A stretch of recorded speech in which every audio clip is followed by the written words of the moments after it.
Welcome back to KP's Kingdom, Cooking with KP. And today I'm going to show you how I make my Char Kway Teow, a beautiful Singaporean dish. Okay, it's nice and easy, but let's get on with it. So the first thing I've got is 2 small red Thai chilies, and yes, I'm still wearing my glove and bandage from the mishap. And we just want to cut these chilies up nice and fine like that. I'm going to set those aside and keep those for later. Alright, we've got a nice medium-sized brown onion here. We're simply just going to do a 1/4 cut. So I'm just going to cut that up like that. And I'm going to put those aside also.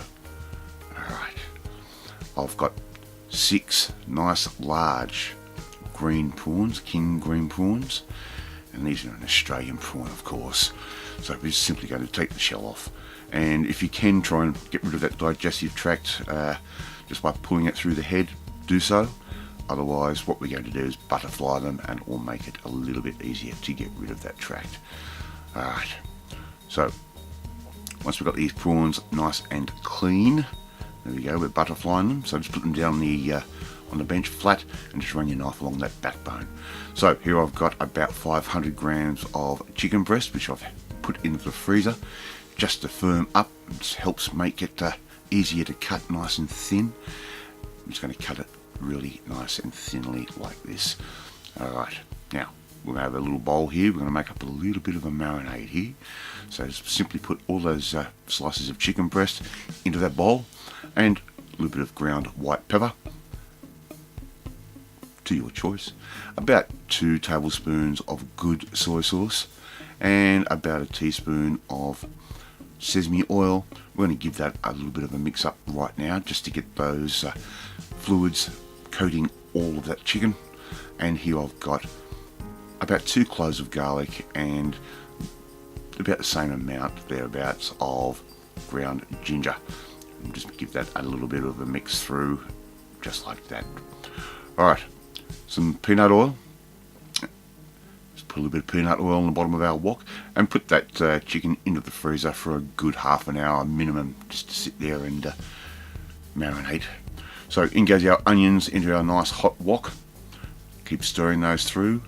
We want to get them a real nice sear. So just keep moving those through. And the smell of cooking onions, I love it.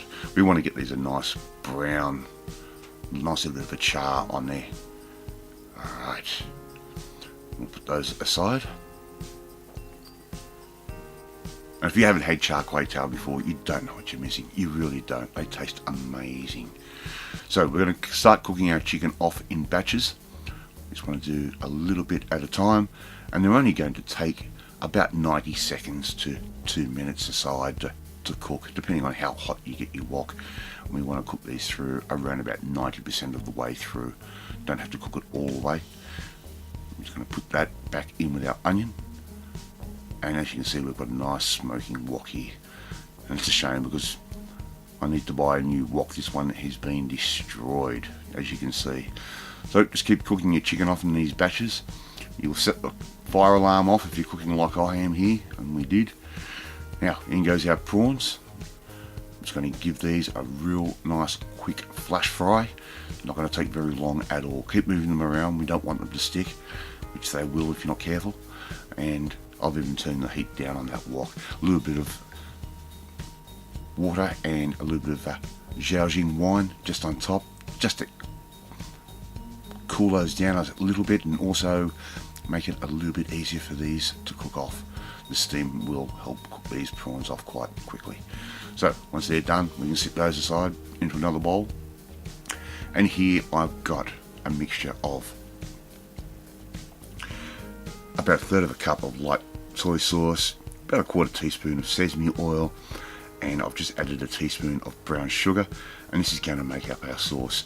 So we're going to turn our heat right down. In fact, this at this point of time my heat is off. I'm just letting the residual heat fix things up. Here goes our 1/4 teaspoon of sesame oil. Alright, just keep stirring that around and around. Make sure that brown sugar starts to melt down and amalgamate with the fluids. Now we can add all of our meat straight in on top like that. I'm not going to add the prawns in yet.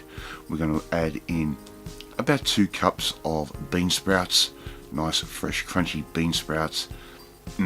Doesn't that start to look good already? It smells amazing, I can tell you that.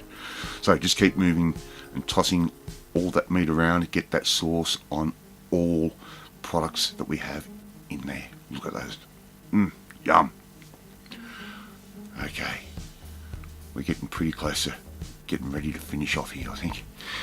And here I've got some nice rice noodles, around about 500, 700 grams worth, enough to feed at least 3 to 4 people. And once again, just make sure you get that sauce mixed through all of that noodle. We want that noodle to soak up some of that sauce. It's not a very saucy dish, this. The sauce actually penetrates and infiltrates the ingredients. Alright, and there you go. Plating up. I'm just going to wipe off any excess sauce that we might have spilled, any excess juices that we might have spilled. Nice and hot. And now what we can do is we can add our prawns on top. How good does that look? There we go, there's our prawns. So 3 prawns per serving. Yes, we're just doing a double serving on this one. The rest we're going to eat for lunch the next day. Right. Now, in goes our chili straight over the top. Just like that. And if you don't like the chili, don't have the chili by all means. Alright, I'd like to see you try and make this one at home. Thank you so much for watching this video. If you liked it, please hit that like button. It gives me confidence. It should make you feel warm and fuzzy too. Hit the notifications bell. You'll be notified every time a new video goes up. More importantly, I want you to come and join the family. Hit that subscribe button and you'll never miss another one of my videos again. I will catch you next time.